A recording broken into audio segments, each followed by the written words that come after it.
Welcome to 40 Below Zero, an international podcast about life with invisible illnesses, hosted by two guys living with multiple sclerosis. Coming to you from the Keystone State of Pennsylvania, I'm your co-host Nix, and with me on this ride is Terry, a Londoner who calls Ontario home. We're so happy you're here with us as we continue to try and normalize a life that is anything but. So let's get into it. What's up, Warriors? Welcome back to the show. Terry, it was so cool last week to talk to that strongman. I hope we have him back on soon. Dude, epic. That guy was so cool. He put me to shame. You put me to shame too. He picks up boulders more than we weigh combined from his wheelchair. That was something wild. That was crazy. Tell us who we got this week with us. First of all, bro, we had a long day today. Are you okay? Because I know I'm good. You're fatigued out. You're good? All right, let's go. Bro. Remember last time we had Tay on? I hate saying Tay. I know I want to call you Dr. Taylor. But the last time we had Tay on, you dipped on us. You had issues with a hurricane or something. I cannot control the shoddy Wi-Fi in my space, okay? But yes, it was a thunderstorm, so I'm glad we can do this again. Especially in emergency situations. Yes, round two. Good to be here again. Nick, please stay the whole time. If you don't mind. Tay, you got it covered. You're awesome, so don't worry. Okay, let me start my little botched introduction. So we had Tay on before. It's really weird to say Tay. I want to say Dr. Taylor, but we're gonna keep with Tay. And you know her, Dr. Taylor Galmarini, doctor of physical therapy, neurological, clinical specialist. She has so much more. I mean, we're not going to get into it. Nationally certified Pilates teacher, a health coach. I'm sure I'm missing some other things, but she's the one that suggested, and I'm so glad she did, man. We have Christine Hampton with her today. Hello. Dude, I by her introducing Christine to me, I've learned a little more about Tay as well. I'll tell you what. So she's an occupational therapist. I'm going to read what Tay wrote because this is perfect. Occupational therapist who worked in the field with me in the MS clinic for 5 years. So we got 2 now. Nice. She helped run the bowel and bladder clinic. Mm-hmm. Yeah. Okay. I'm talking about bowel and bladder. I'm here for it. Perfect. She did a lot with vision, sleep, casting for spasticity, dressing, sleep, and energy conservation. Conservation. And etc. And all other things OT related for MS. Yeah. Dude, she also published articles, which I'm going to have to research because I'm looking and I couldn't find anything. But in the States, did I really just say that?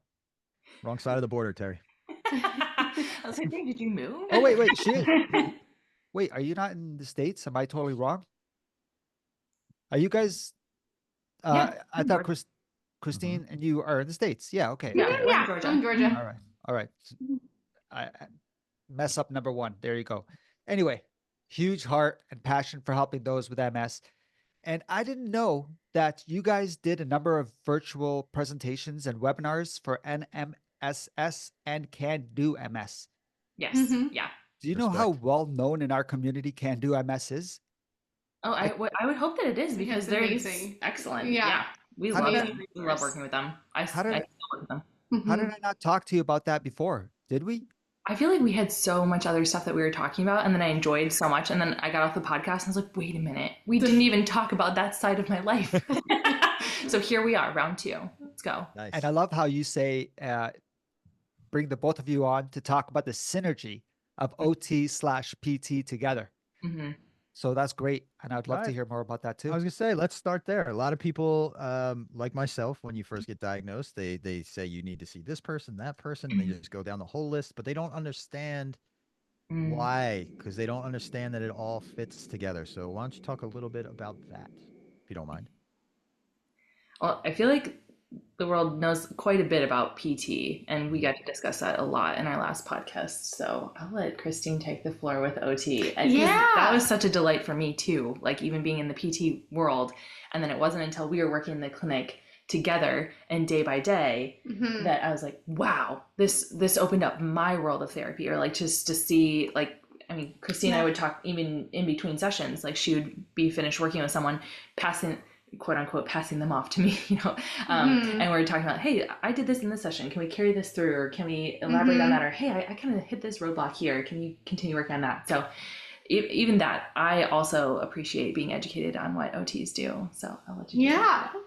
So I love OT. It's like the unknown field, but I love it. So occupational therapy, it's all about activities of daily living. So basically it's therapy that works on the things that are really important to you, from when you wake up in the morning until you go to bed. We can even talk about sleep, anything in between, bowel, bladder, dressing, brushing your teeth.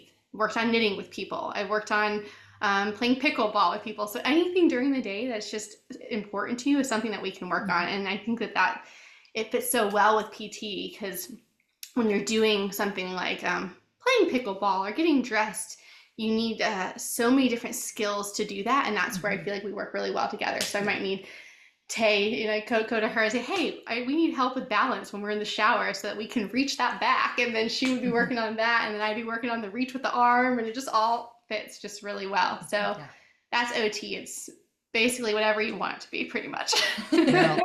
Now, I would imagine a lot of people would avoid OT because the word occupational, they think, well, I'm disabled. I'm not going back to work. I don't need an occupational therapist. Yes. People think I'm going to help them find a job sometimes, go through a midlife crisis. Yes. But usually if you give me a couple sessions, people are usually like, all right, I'll come back. So, but yeah, no, it can be working on some work things. Like I've helped people with the ergonomics of their workstation, but it's can be so much more than that. So yeah, absolutely. My experience with OT is actually from my youngest daughter, who's autistic. We had OT for her when she was very young, do things like learn to tie her shoe and learn how to button a button. So like I know that, but I know that the word occupation throws people off. So and it can look so different based on like age of who you're working with, and like if you're in the hospital versus the school system, it can just be different. So I just tell people, give it a try, because if you want to get better at something that's important to you, then I'm here for you. Oh yeah. I'm going to toss in another element too, which I feel like OTs just excel at, is the adaptive equipment as well, in terms of not just gadgets. Yes, not just the writing skills. It's maybe you don't have the grip strength to hold the tiny little pen, so they're going to build up a big grip for you to be able to hold, or maybe you can't do the buttons right now on your shirt, but they have the tool to show that. That was so much fun. I always loved that, seeing all the gadgets that people would come up with. I love making things. So like, what do they call me? MacGyver? MacGyvering? Yeah, MacGyvering. So they're like, oh, there she goes again. Like, oh yeah, it'd be Christine and I in the back, like digging through like the craft supply box. Like, I need the Velcro. What do you need? You need the D-ring and the plastic. Like, I've MacGyvered so much. I understand what you guys mean. I love it. It's like my goal, like how can I take this ordinary object and turn it into something that makes your life just so much better. So done. So what you can do with the rubber band, it's amazing. I had been using a cane as my initial mobility aid, but I had never been I watched a YouTube video on how to size it, but it wasn't until I was inpatient a number of years ago where an OT was like, this is how you should actually size it for you. And by the way, let's check it while we're here, because and they were like, no, you know why your elbow's been hurting? Because it's the wrong size for the last year. And I was like, oh, how about that? I'm so happy you brought that up, man. I was going to say the same thing. When I was using a cane back in the day, I think my neurologist said, you should see an OT about that cane. And I'm like, what do I need to see someone about? Like, this is how you use it. And then I saw the OT. She taught me how to use it. And I'm like, man, you think it's as simple as, you just use it, but no, you got to use it on the right foot and the right, anyway. So yeah, I was so happy. And another thing is I had an OT come to my home and assess my home. And so I guess in Canada, that's what they do, right? They're like, first thing you need to do is have an OT come to your home, assess it. And I believe it's covered. Sorry, Nick. Anyway, so OT came here and suggested a few things. And I had such an ego where I'm like, no, get out of here. I'm not that disabled. Oh, we've never dealt with that before. No, never. Now I got everything that they suggested without them even knowing. I'm like, damn, bed rails, grab bars, my whole place. I don't even care if my place is so accessible because an OT gave me that suggestion. Oh, that's great. Just try to like make life easier. I OT myself all the time. Like, is there an easier way to do this? Like, Totally. The OTs, the original fans of universal design. Can I just call you Dr. Christine? Sorry. I've been upgraded. Good thing you didn't have all that crushing medical school debt. Oh, goodness. I'm sure there's still debt. But Yeah, anyway. yeah. We're not going to fixate on that, though. We like helping people. That's what really matters here. Did you guys meet at the MS clinic by any chance? Yes. Mm-hmm. We did. Yeah. So, a lot of good things came out of it. Really did. Yeah. Yeah. It's really cool. Like it's really coincidental that we connected through, the webinar we went to. Yeah. It was really cool. Like it seems like it was a sign. Weird. And then when you told me, and I read what I read, I'm like, wow, you guys did presentations for Can Do. Every time there's a Can Do webinar, everyone's emailing me, hey, you going to this one? You going to this one? Unfortunately, I've gone to a few and they're awesome. But yeah. You're amazing. Yeah, they're really great. So glad that we're connected. It's one of those, I feel like in any sphere that you get into, you see how small the world is and you just see more and more connections. So I'm glad that we've been able to make these. Yeah, we have a National MS Society connection too, as I am an ambassador for them and an advocate and all sorts of other things. So right on. Speaking of, okay, so a plug there. I was just thinking NMSS has a really great site where, Terry, just like you were saying that an OT was able to come out to your house to evaluate, Christine and I have had that opportunity as well before. And I know that that's not so common always, but that could be a search function. NMSS has a search function where you can look for specific practitioners that are like MS certified or are like known to be able to serve persons in the MS population and community. So that might be a good place to look up and see if that is something that someone else is considering, that they're not really interested in going into an outpatient clinic and getting therapy 1 hour a week. They're more interested in having someone come into their home and look at the very specifics of their house and how to make living there easier. That could be maybe a starting place and a jumping pad, even if it's just to get you connected with someone else who knows other resources.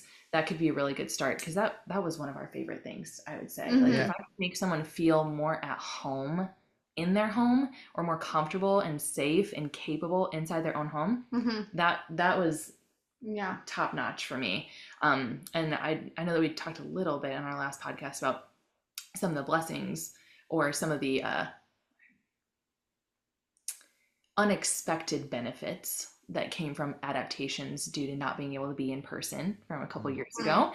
Us having to do some Zoom therapy sessions, we got an inside glance inside people's houses all the time. So even when we weren't able to keep going to people's houses for a while, we were like, okay, well, if you're having trouble getting out of bed, let's go to your bedroom. Like, show me your bed. If you're having trouble transferring onto the toilet, keep your pants on, but let's practice transferring to the toilet. I've had like people have their wives like follow them around with a camera. We've done like home modifications through telehealth. Yes.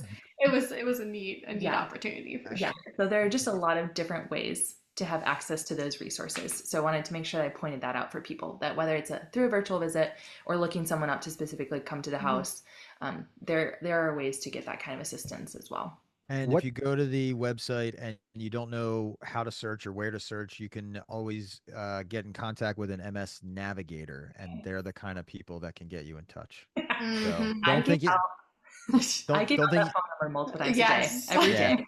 Yeah, don't think you have to go alone. I never asked you, Nick. They're also called MS navigators in the navigators. States? Yep. Oh my God. Yeah. Okay, cool. Yeah, you stole it from us. Yeah. Okay. What does NMSS stand for? Come on, Sarah. Is it? Think about it. Sound it out.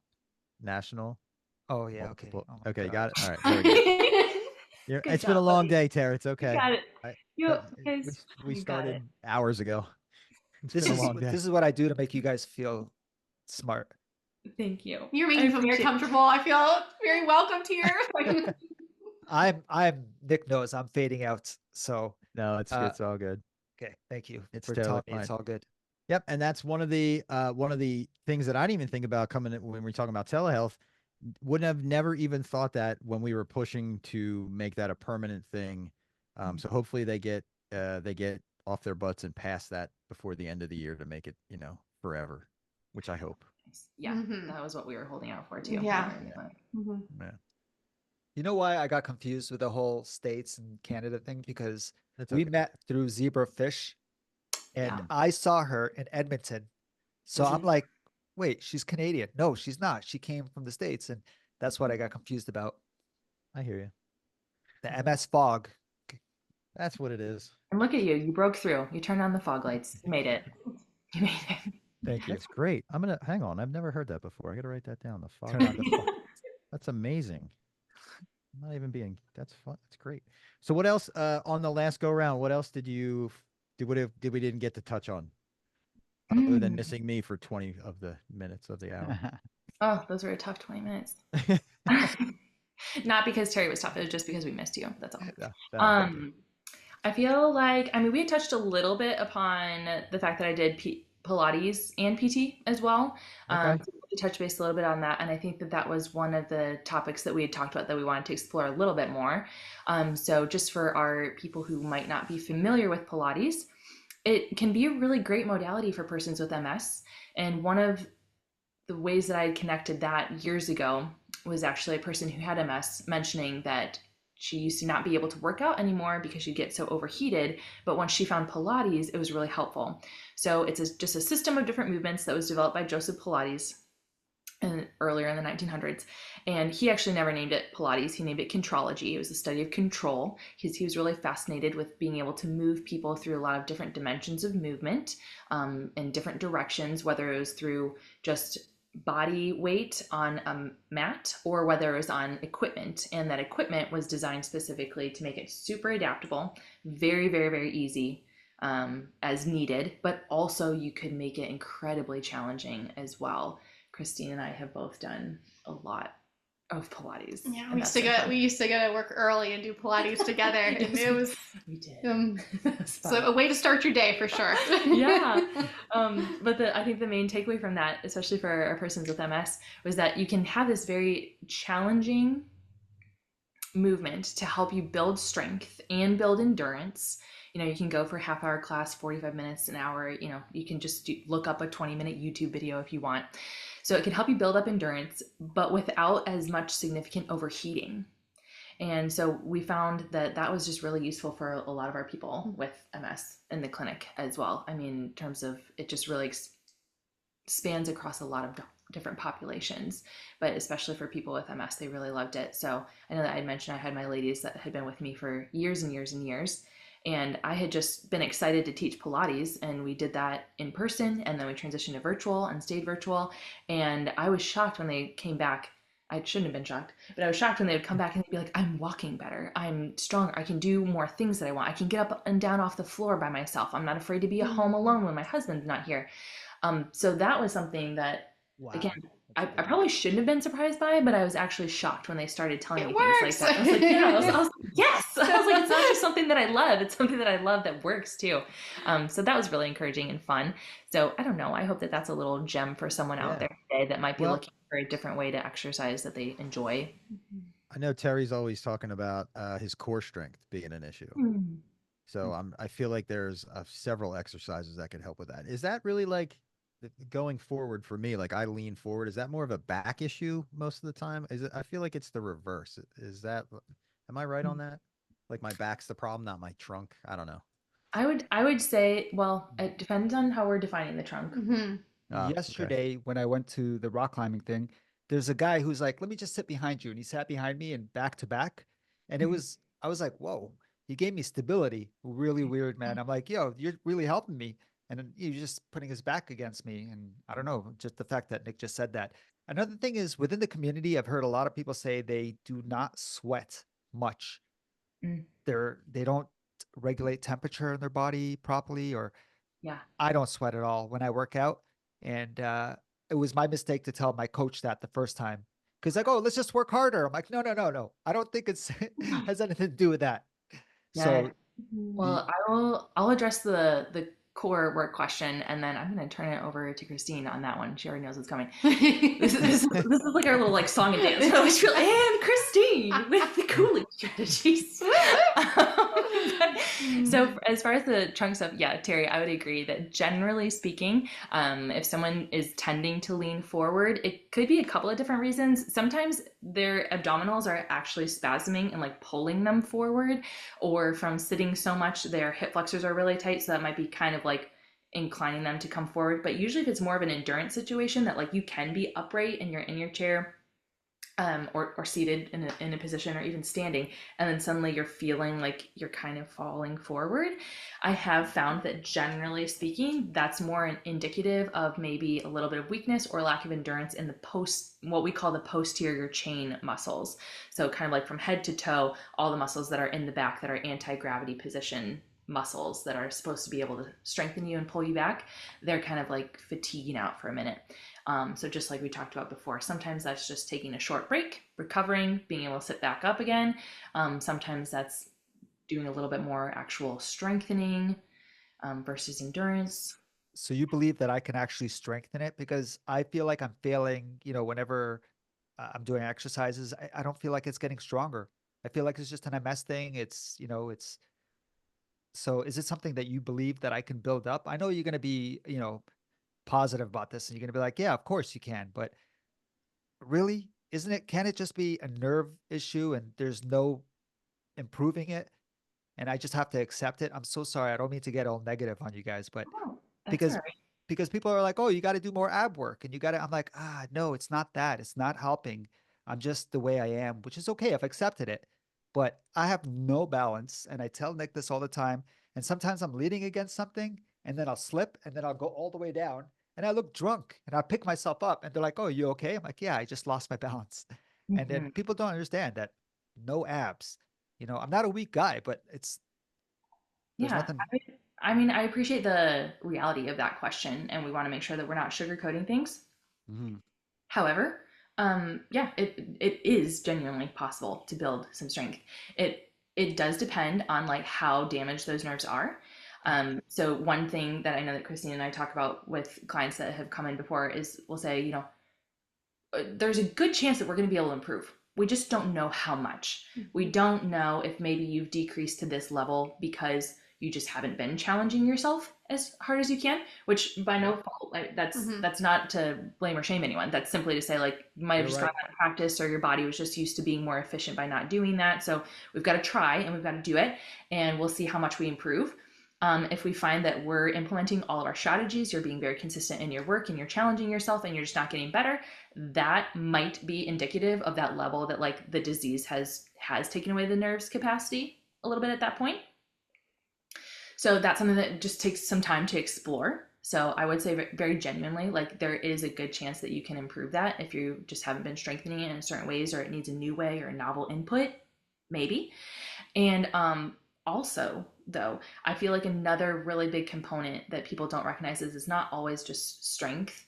Sometimes it is endurance and building that kind of capacity, taking the rests and then going for a little bit longer period of time and still taking a rest and being able to keep practicing those higher repetitions. But then a third factor would be actually muscles fatiguing or not being able to perform and nerves not being able to conduct as well just due to overheating. So Terry, just to take it back to how you were saying, like you're not sweating very much and you're not regulating your temperature very well in exercise. Sometimes you don't have to feel hot to be overheated. So I'll turn it over to Christine. I appreciate your answers, by the way. Thank you. Yeah, absolutely. I'm Yeah. glad to be of service and of help. But I definitely want to turn it over to Christine because she's just like the cooling queen. And just let you That's break why I out love that. working with a PT because I feel like we can come at it from different angles. And so Yeah. Tay gets in there and she's like, let's strengthen this, let's work on this. And then I can come in and be like, hey, let's look at like heat. Like, is it your environment hot Mhm. that's causing you to fatigue out? Like, are you sitting in a position that's not good for you for too long? Mhm. And that's like overworking certain muscles that's causing you to Yes. fatigue out. So then we like look at ergonomics and your chair position and like what's going on there. And so I feel like that's why the beautiful thing of OT and PT coming together, because we can just get like two brains or trying to work it out. But something that can happen if you're overheating. So there, I don't know if you've heard of it, but like there's like it's called nerve fiber fatigue.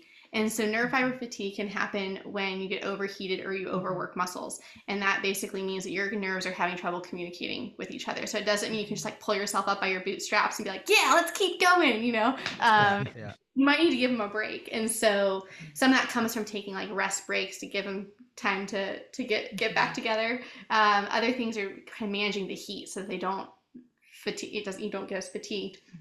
And so I would say like, yeah, if you're getting tired, looking at like, are you getting overheated? Because a lot of times that can make things more challenging.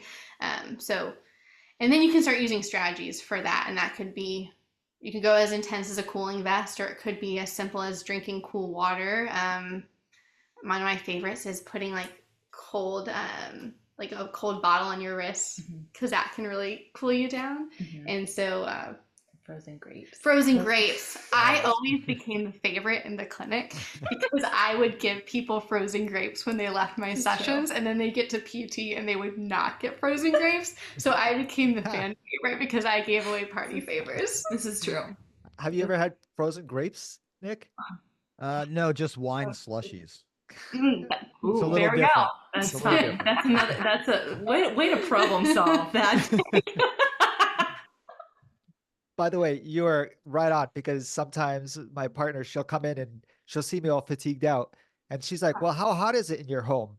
And she'll check the temperature. It's Celsius now, so I'm going to confuse you guys. Okay, She's yeah. like, it's 26 in here. And I'm like, I don't feel it. She's like, it's damn hot in here. That's why you're on the floor. I'm like, oh, turn on the AC. So I have a thing that tells me when the temperature goes up. So I don't even do it by how I feel. I do it by when it tells me, turn on the AC. So Yeah, and Yeah, I'm the king of the cooling vest. whoop whoop! I love that. I love that. I even have the dress one that I can wear formal with Love a tie and button up tie, like, fancy event. You can't There even you tell go. it's a cooling vest. I love it. Yeah, people come in and they're like, I feel fine. I'm good. I'm like, let me just try this. I'm like, let's just put it on and see. And then they put it on, they'd be like, oh, I didn't realize I wasn't okay. And then, so I tell people, I'm like, when in doubt, if something's not going right, like you're like, ooh, I feel off, like my balance, or I feel like I'm just feeling a little weaker, or my hands aren't working how I want them to. I'm like, just try cooling yourself. Yeah. And we can't really lose in this situation. You get more hydrated, you're drinking some more water, or put in a cooling vest, and a lot of times people feel a lot better. And I'm like, well, perfect. Oh yeah, I think I have. Last I checked, I have 5 different cooling vests for whatever activity I'm doing. Away. That's awesome. Well, I got the one for OT's doing the dream yard right now. work. You're on board with my cooling vest. I was Well, I have offered, like the yard work one, the fancy one, the just hanging out one. And if you're not into cooling vests, there's other things. Like I have people wear like fans that go around their neck, and they love those. Those work really well. They have the fans now that actually just look like a headset, Yes, or like it a has, like, Bluetooth air set, blowing up. but it's like I super have one of cool. those, but Yeah. I'm really worried about the beard getting into the fan. I'm I'm serious.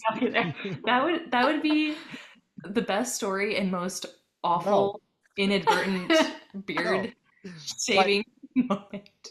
The cloth, the towel, or whatever, it's like a Yeah, chamois. yeah. So my other half will grab one, and when I'm really fatiguing out, she'll grab it, wet it, dry it, and put it on my neck. And I'm always like, "What are you doing?" Because I'm irritable, right? Because I'm like, "What are you doing?" And she's like, "You need this." And then I'm like, whatever." And then 10 minutes later, I'm like, I swear. And I'm like, and she's like, "You see?" I'm like, "Yeah, I get it." So sometimes when she's away, she'll call me and be like, "Just put the towel on your neck." I'm like, yeah, I'll do it in a minute. I don't do it, but I need to. I feel like you're a Snickers commercial, but for cooling equipment. Like, we need to do I love that.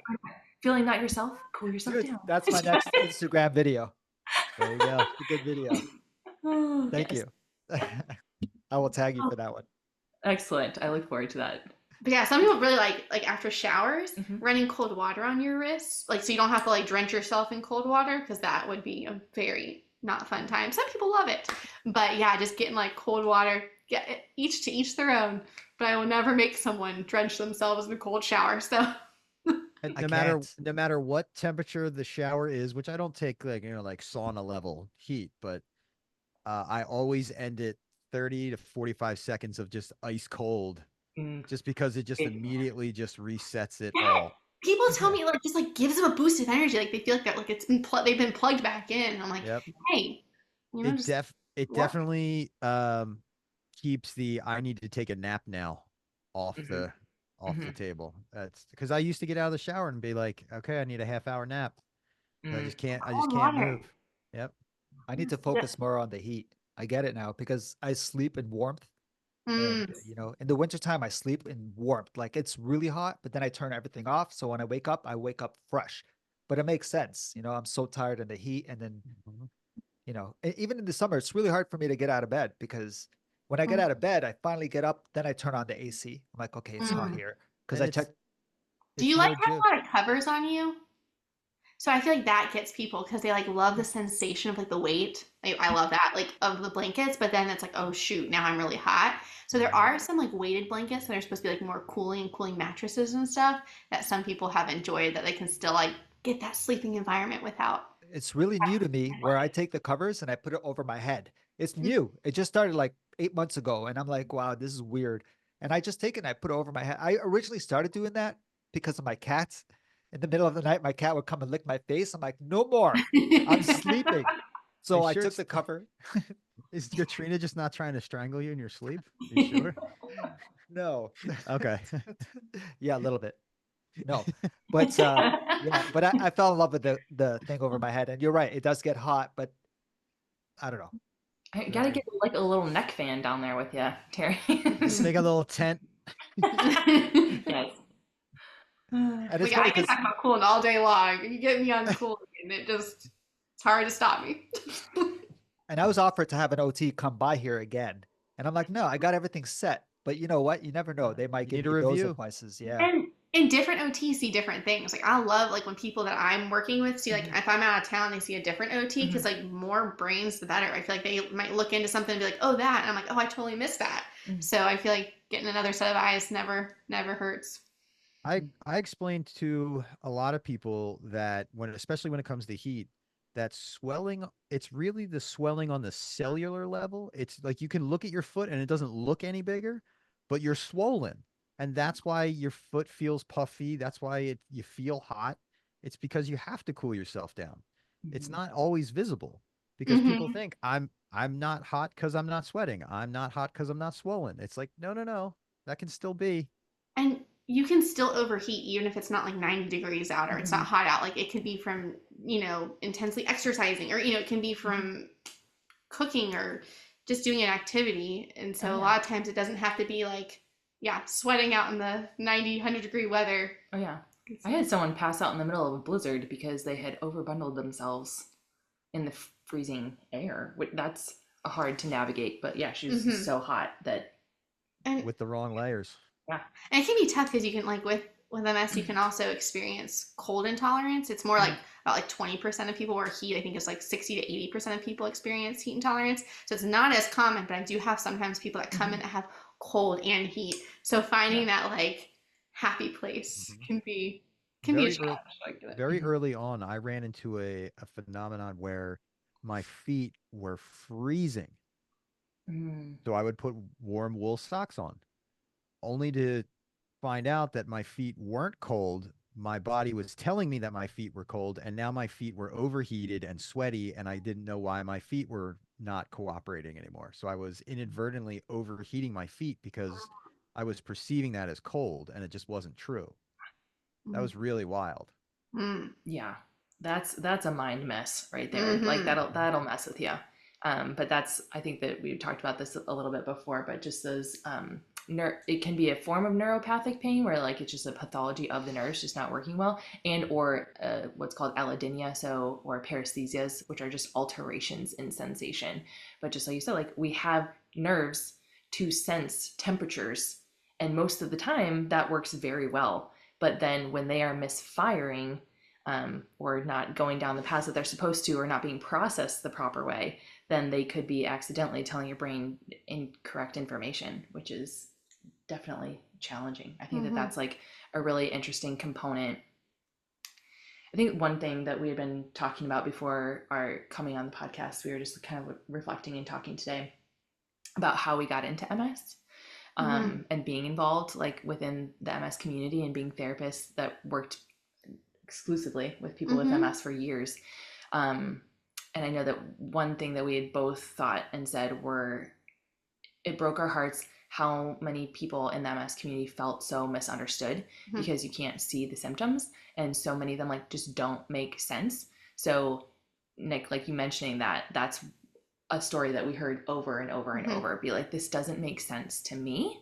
And then I go to some health professionals that don't understand that either, and they might not be getting the answers at that time, but then are able to find health professionals that are able to understand that and work through that with them and find different strategies. And I think that like really lit us on fire in terms of like passion and just like being really excited about this population, this specific disease, of like helping to navigate that, because it is so challenging to be so misunderstood and overlooked and written off.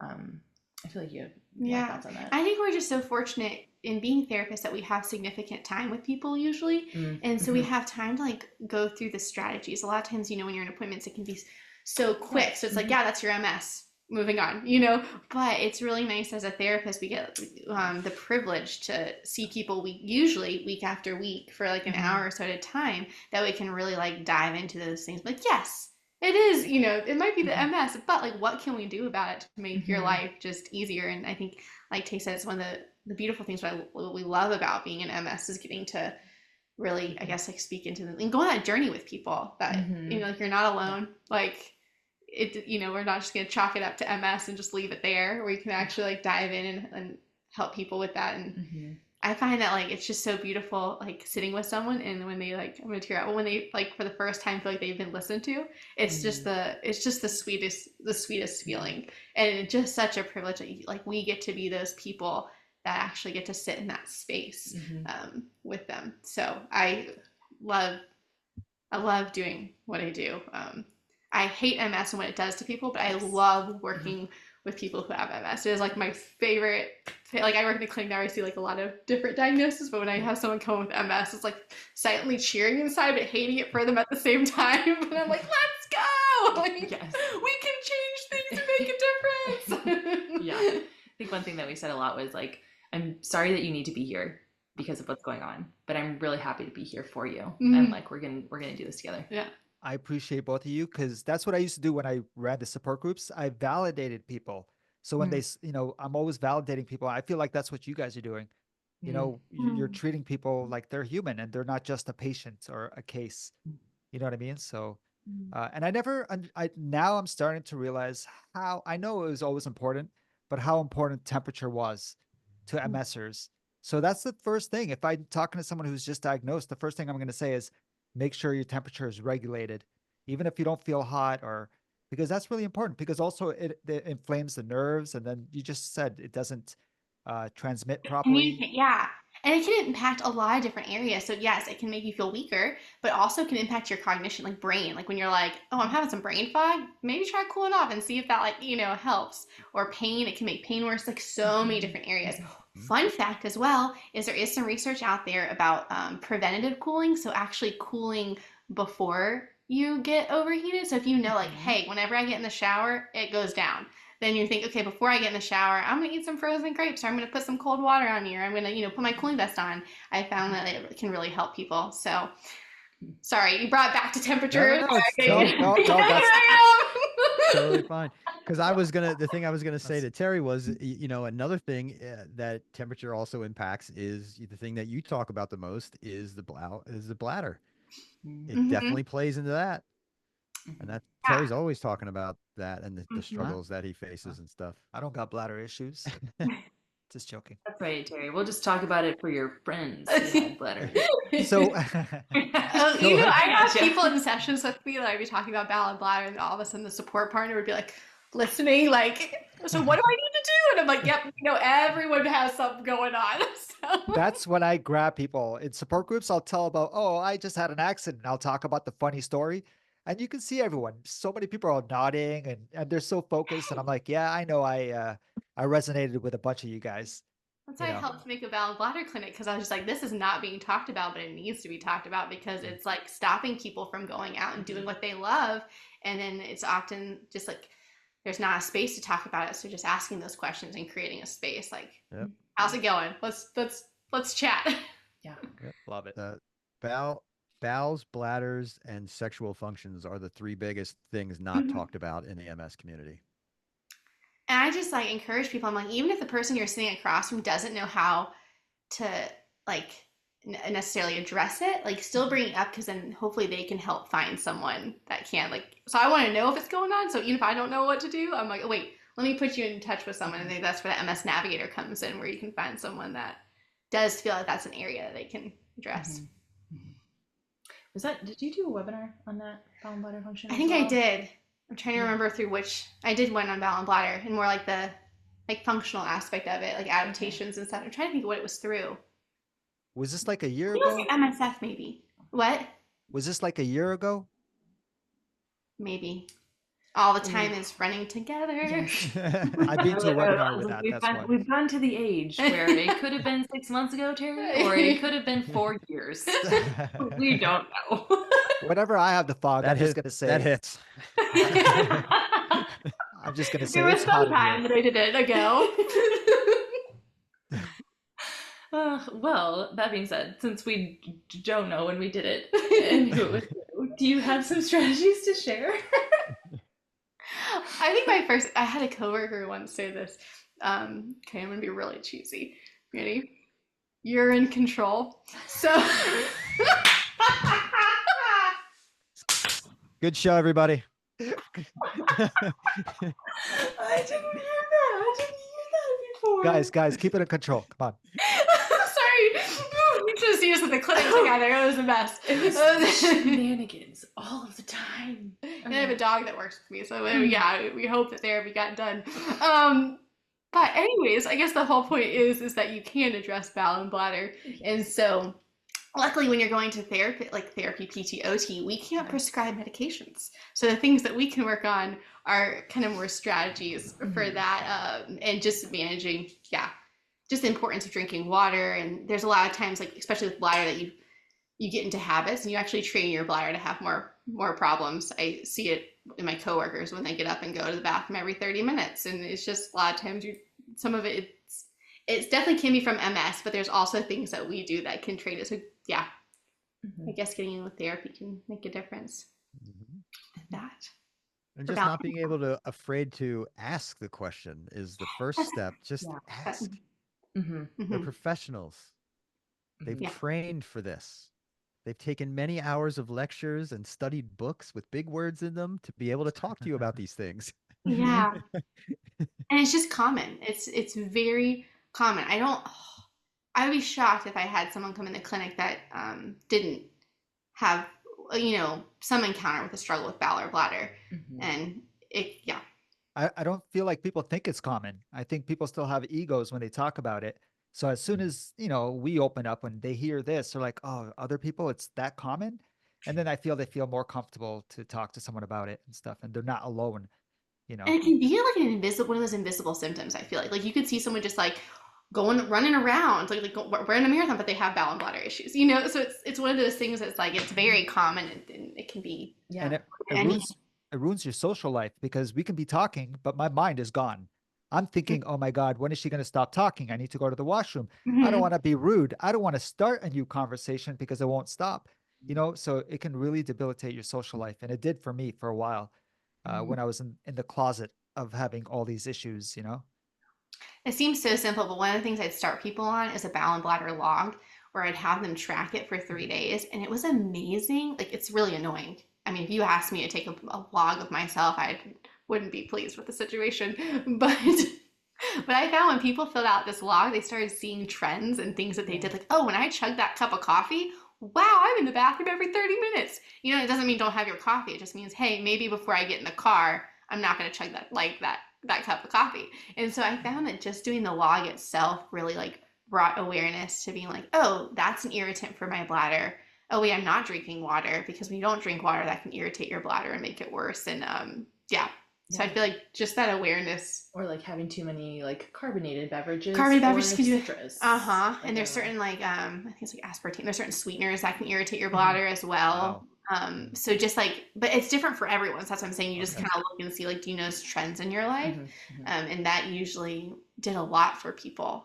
Yeah. I feel like we need to be paying for this advice lessons. Getting free sessions. No, because it took many years before I started writing down my bowel movement, my bladder movement. Many years. I'm like, you know what? I need to know. Has it been 2 days? Has it been 4? So I started tracking what I was eating and What it looks like. That can it tell would you. it would have been so cool knowing you before and or actually accepting an OT telling me this. You know what I mean? I thought OT would just tell you, oh, you need a grab bar over here. Oh, you need this over here. That's what I thought. I thought it was basic stuff. And I'm like, I don't need you to tell me anyway. So It's now- what I love about MS though, because there's so many different areas. It's like there's so many different areas that it can impact, which is what I hate about it. But I also love it because it, as a therapist, it really challenges you to like dive deeper and learn more for the people coming in. Like if someone's coming in, like there's just so many different areas, and you're like, I want to become an expert in that because I want to help with you with whatever's going on. And so I think that's one of the neat things working with. Yes. Yeah. Yeah, if you have to be not only do you have to be passionate about helping people, but you also have to be a passionate puzzle solver too, because Very you're, stubborn. yeah, You can't take no for an answer. yeah. You're gonna figure it out. So help me. But that being said, to continue riffing off of that, like with OT and PT, so I know that we have pelvic floor PTs as well, and OTs can also get certified in pelvic floor. Yes. So this is another area where like PT and OT can overlap as well. So another like kind of PSA, I guess, is maybe you're going to PT for one thing and then you want to work on bowel and bladder. You can also go to like an OT for that, because sometimes insurance doesn't pay for 2 different types of PT, and if you really need it, like PT for your neck, and then you also really, really need bowel and bladder, you could see an OT, and vice versa. Maybe if you're seeing OT for something, but you want to work on some bowel and bladder stuff, there is some benefits to pelvic floor PT, because sometimes it's a lot of the behavioral strategies. Other times it's actual muscle spasticity and weakness that can be worked on in different facets. So, Now- so pelvic floor therapists, basically what they can do is they can do an internal exam to see how your pelvic floor is going. And your pelvic floor is what's really helping to control it's one of the puzzle pieces that's helping to control your bowel and bladder function. Yeah. And like Tay said, that can, it can have spasticity, it can be weak, it could just be misfiring, just all different things. But having someone who's trained to really assess that, and I feel like can make a huge difference. And a lot of times people are not aware of it. But you would just get at least in the States, you just get a referral like you would for regular OTPT, but it is something that can be a game changer for people. And they can work on sex too. like we need to do weekly episodes with these guys. You Seriously. guys need to start your own So much podcast so fun. we We can love hear. this. Why don't you guys start your own podcast so we can hear all these, tips and stuff? No, but Hear I'm more of my serious, like, puns, all the things. True. True. We need to share our inside jokes with the world. I really appreciate you guys coming. I feel like after we end this, we're gonna be like, oh my God, but even dig into this or that. So eventually I'm gonna contact you again and say, come on, please. Round 3. We will do it. And I Definitely. made it the whole time. Look at you. Has it Nice. already been? Oh my goodness. time flies when is you're having flying. fun. You ask me Yeah. these questions and I just keep talking. No, it's what we love. I'm glad you were here, man. I'm mentally gone. So No, thanks, bro. Thanks. Tay, thank you so much for the recommendations of having her on here. Christine Hampton, thank you so much for coming Thanks for today. having me. Really appreciate you being here. Sorry about my fogginess. We No. will talk soon. Yes, we will. We'll set Awesome. it up for round 3.